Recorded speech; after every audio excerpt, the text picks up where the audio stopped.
Hello, stamping friends. It is Thursday, September 28th. Actually, we're down to the last 3 days of the Stampin' Up! Calendar year. So it's I've been kind of looking back on my last Stampin' Up! Year and seeing how far I've come. Did I meet my goals? What good things happened that I want to move forward, and what are some things that I want to change. So along comes fall with the end of the Stampin' Up! Year, so it's a good time to look at that sort of thing. So that's always exciting for me. And then the new Stampin' Up! Year starts on Sunday, October 1st. So in addition to thinking about all of that, I've been working hard this week preparing for my Creative Escape weekend, which starts on October 6th. I have 60 people coming. And what else is going on in the studio? Oh, we've been working on class packets for the Night Divine class to go. So a whole lot happening down here, but it's been a really good, productive week. I'm tired, and I guess that's a sign. That's a good sign, right? I have things to keep me busy and happy.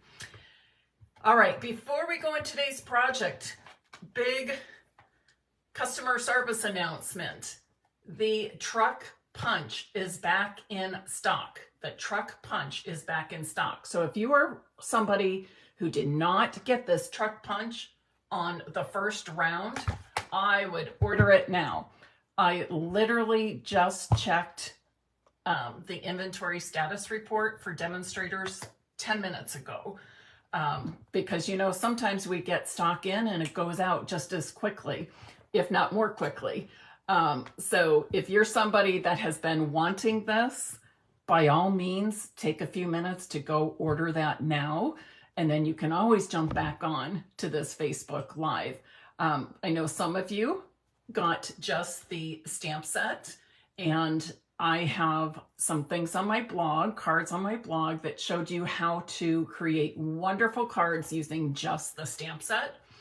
But if you are somebody that would like to enhance those cards a little bit by punching the trucks and popping them up, you can get that now. And of course, you can purchase each of these separately, or you can purchase them together as a bundle if you did not already get the stamp set.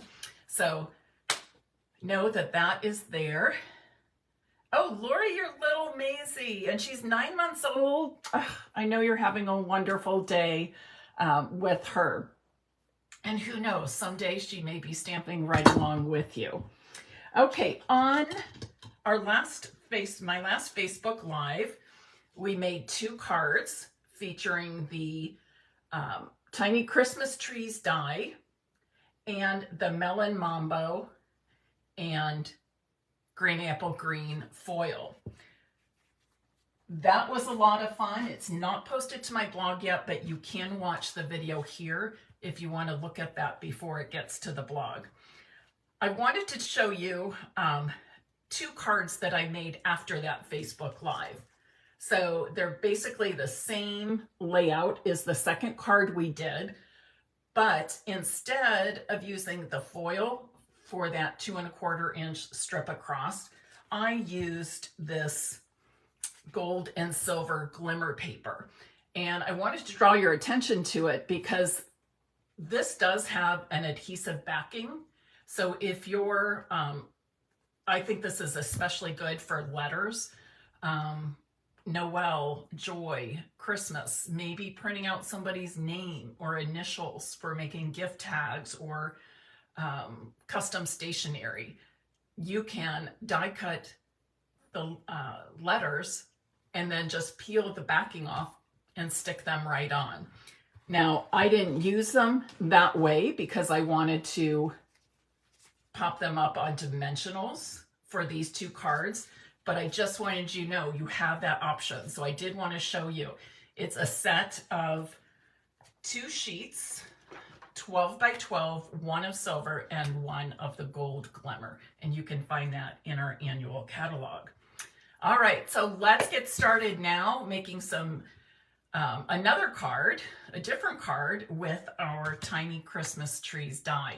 I'm going to flip my camera around now, and while I do that, would you please share this live video and invite others to join us in the fun this afternoon?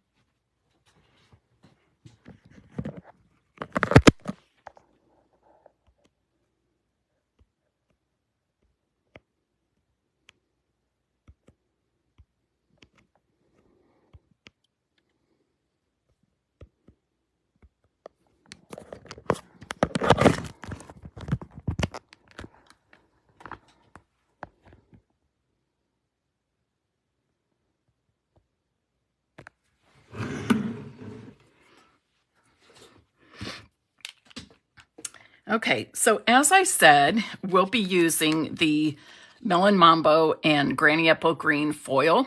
These come together in one package. I wanted to tell you something. The other day, we talked about how to use like a microfiber cloth or the cloth you get with your eyeglasses, very soft cotton cloth, anything like that, and just rub it over to get rid of any fingerprints. As I was cutting all of these strips for today's project, I thought, I wonder if I can cut two of these together at the same time. The answer to that is yes. You can cut two strips or two sheets of the foil paper together. But one thing I discovered is if I turn them so that they're front side to front side, I'm not getting as many fingerprints on my foil sheets. Okay, so just something to think about as you're working with any foil papers. So I have cut a bunch of strips. Some of these were scraps. Some of them I cut intentionally at a 1/2 inch mark. There were a few that are like 1/4 of an inch that were just scraps.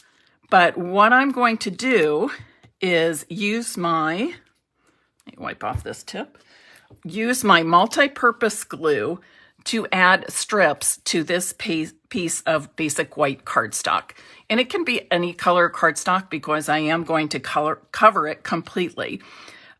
It measures 5.5 by 4.25 inches, 5.5 by 4.25 inches. So it's the very same size as an A2 card front or an A2 finish card. Oh, come on. There we go. And I'm just going to start anywhere I want. And I want this at an angle. You can make it a deeper angle or a little shorter angle. It's completely up to you. And then I'm just going to alternate the colors.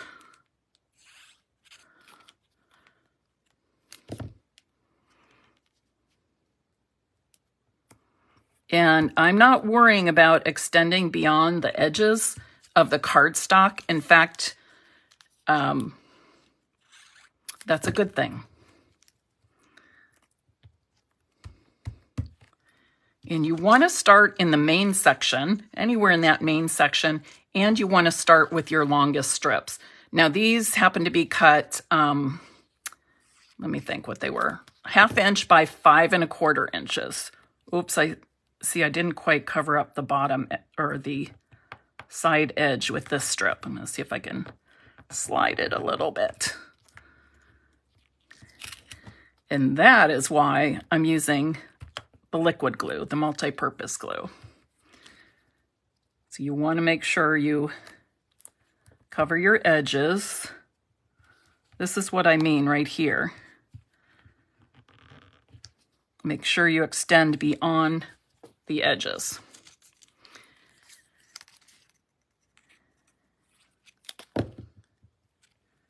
If you wanted to add another color of foil paper or add some glimmer paper or any kind of specialty paper in there, you can certainly do that. For today's demonstration, I'm just sticking to the two colors, Melon Mambo and Granny Apple Green foil.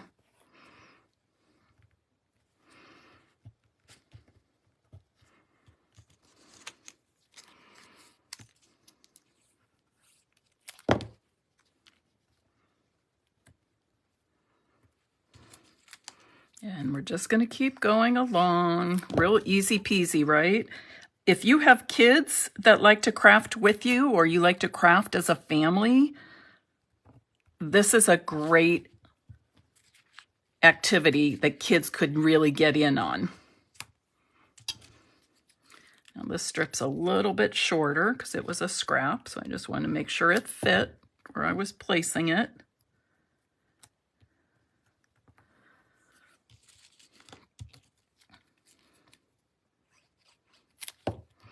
Notice that I'm using my silicone craft sheet underneath so that all the glue and the sticky, icky stuff stays on that craft mat and doesn't get my surface yucky. Kathy, yes, you can always find the videos on YouTube and my blog later. And I usually post those at the same time. I'll put this right here. And it's usually not the same day. You can always watch the repeat of a Facebook Live right here on Stampin' Peace with Mary Knabe as well. Because my lives, I always save automatically, and I save them to stay on the Facebook business page. Right where we are now. Good question. Now you can see when it gets to these small areas, I'm actually putting the glue on the white cardstock right where I want to adhere the little bits. Now, since I was working on the same type of project before, I was making a sample. I have some tiny little pieces left over here that you can't see that I will use up here in this little corner. Okay. Let me move these out of the way and close up my glue. Now here's something I'm going to do. I'm just going to flip this over and let's do it this way. And I just want to press down and give all of those strips a moment to dry. Okay, but I just want to press them down like that. So this is what I have. I see some glue marks on here, but that's okay. Most of this will get covered up, and I can also wipe it clean with my microfiber cloth. So now what I want to do is trim all the extra away from the edges of my cardstock. Now the first edge is going to be the trickiest because you really just have to visualize it. So I want to pretend that this line, this edge of the cardstock just extends across into the cutting groove of my paper trimmer. Just like that. And I'm going to remove these extra pieces. And now I've got that one straight edge that I can put flush with the top of my paper trimmer. And I'm just going to slide it into place so that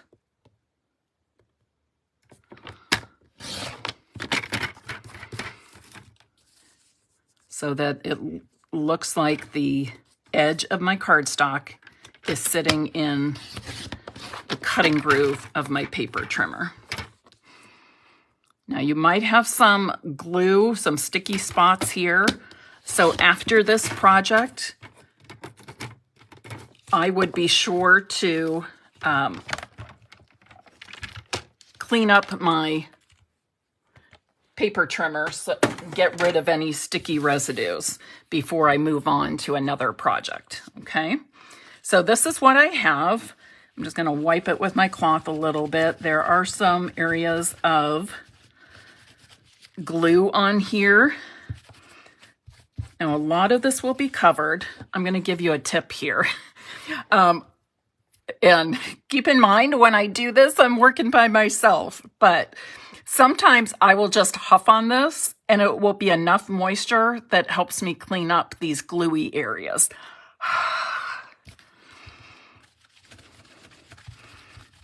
And of course, it's when I live that I get the most gluey areas and most fingerprints and the most stickiness going. But I'm going to leave it that way for right now, okay? Now remember that I cut my cardstock 5.5 by 4.25 inches. And that's because I basically wanted it to fit perfectly on my card front, okay? So I'm going to go ahead and put this on my card front now.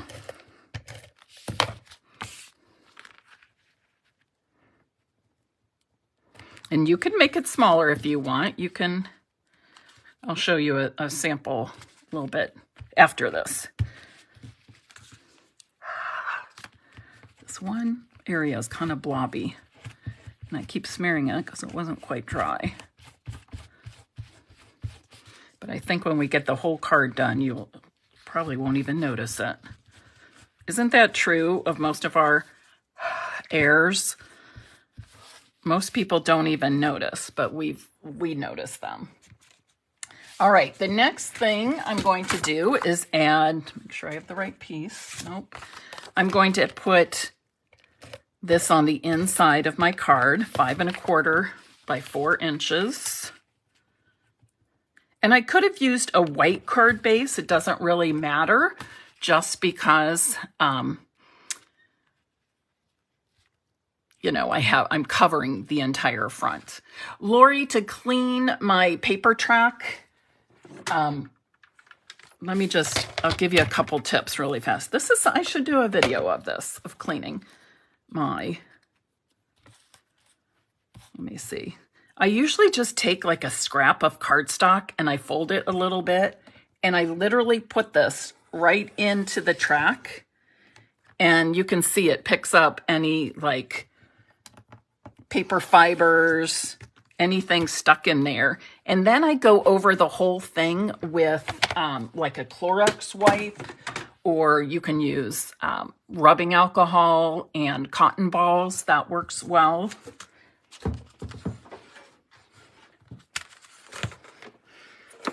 You could do soap and warm water. However, doing that, I caution you, make sure that you let it set and really dry overnight. Okay, now in the last Facebook Live, I used 5.25 by 4 inch pieces of paper, of foil, to cut with this entire die, the Tiny Christmas Trees die. I wanted to have some border around this, border of that diagonal foil. So I have cut this as small as I can and still fit all of the little Christmas trees on it. So this measures 5 1/8 by 3 7/8. 5 1/8 by 3 7/8. And I would suggest when you place it that you look at the back side of it to make sure you have it exactly where you want it, okay? And then we're just going to roll it back and forth through our Stampin' Cut and Emboss machine. Notice that when I put my die down with the cardstock, I had it sitting at an angle, right? Because you don't want to send these straight edge dies through the rollers so that it's exactly parallel. The edges are exactly parallel. It makes it harder for the machine to do its job. So just turn it at a slight angle and all will be good, and you'll get really nice cuts without the machine kind of like, I'll call it jumping. You'll hear it, you would notice. So this is now what I'm going to do with my card. So not only does the foil show through the little Christmas tree cutouts, but you'll also see the edge all the way around it, which I think dresses it up even more. I'm going to put several dimensionals on here just to make sure that the entire surface of this white cardstock stays popped up.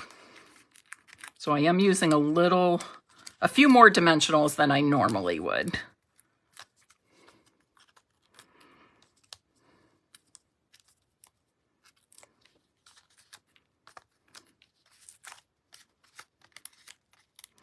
Notice too how cleanly that die cuts out all of the trees.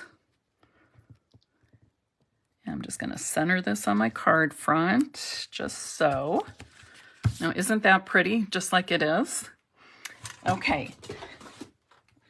For my tag, I decided I would cut this out in Melon Mambo, and I would suggest, I could have done white, but white on white seemed a little blah to me. So I decided to incorporate the Melon Mambo, which is one of the colors of the foil strips. And it looks great with the Granny Apple Green as well. Now, initially, I stamped this. Let me bring this in so I have a little cushion for my photopolymer stamp. Initially, I stamped my sentiment in Melon Mambo ink on the Melon Mambo cardstock. But I decided I wanted it to show up just a little bit more, but I didn't want it to be that harsh black. So I decided I would try stamping it with Granny Apple Green, and I like the way that turned out. So it's clear and easy to read, but it's not stark and harsh like the black would be. So now I'll just add this with some dimensionals. It's always fun to, oh, here's the big ones. Always fun to pop up our sentiments with dimensionals when we can. And I'm going to put this here right at an angle. And just like the cards I made on Monday, I'm going to embellish this one with some iridescent ribbon. And I'm just going to tie a simple knot. Sometimes people don't want to use ribbon because they think they always have to tie a bow when they're putting, you don't. You can do a simple knot. And I'm going to put a mini glue dot on the back of that knot and adhere it right here to my tag. Okay. So what do you think? What do you think? Does it make you love the Tiny Christmas Trees die even more? I have to say, this is, and I think I told you on Monday, this was something, a product in the mini catalog that I really overlooked the first few times I went through the catalog. But now that I have it and I've been using it, I absolutely love it. Here is my first attempt at playing with the stripes. And I think you can see here between my sample and the one I did for you right now, how much more beautiful or what a wow the card is because I covered the entire card front with the foil stripes. So I like it this way, but I felt like this was just taking it up a whole new level. So wanted to show you that. Okay, what do you think? Easy peasy, right? And you can do the same thing with using designer series papers instead of the foil. You can use any color cardstock that would coordinate with whatever foil colors you're using, or DSP that you're using and just make a really fun card. And it's a great way to use up some of those scraps you have in your sets of paper. All right, if you would like to possibly receive this card, please type in the comments now. What did we type the other day? Did we type foil? I don't even remember. Or did we do tiny Christmas tree die? Let's do tiny Christmas trees die. All right. So type in the comments now, tiny Christmas trees die. And when you do that, your name will be entered into the drawing to possibly win this card. All right. Any questions about today's projects or the featured products this week? Remember, the featured products include the Tiny Christmas Trees die, the Melon, Mambo, and Granny Apple Green foil sheets, and then the iridescent ribbon, which I love that iridescent ribbon, how it picks up the colors, other colors in your project. So lots of fun to work with. Just like the iridescent rhinestones do the same thing. Here's some right here. But these two will pick up different colors based on the colors you're using in your project. Kathy, you like how the stripes show through on the background? Yes, I do too. I love having that added touch of the diagonal stripe all the way around. All right, everybody, that's all I have for you today. Thank you so much for joining me. Another quick reminder, if you were not with me at the very beginning, let me grab it. The Truck Builder Punch is back in stock. So if you've been waiting for this, I would order it soon. I don't know how many they have in the inventory or how long or short of time that we will have this round of the Truck Builder Punch. So if you're interested in that, you'll want to order it sooner rather than later. All right, my friends, I look forward to being back with you again on Monday at 5 p.m. for some more creative fun. I've got a couple things sitting on the floor behind me that I've been working on, and I just have to decide which I'm doing next week. So looking forward to joining you again and sharing more of what I love to do. Have a great weekend, and I'll see you soon.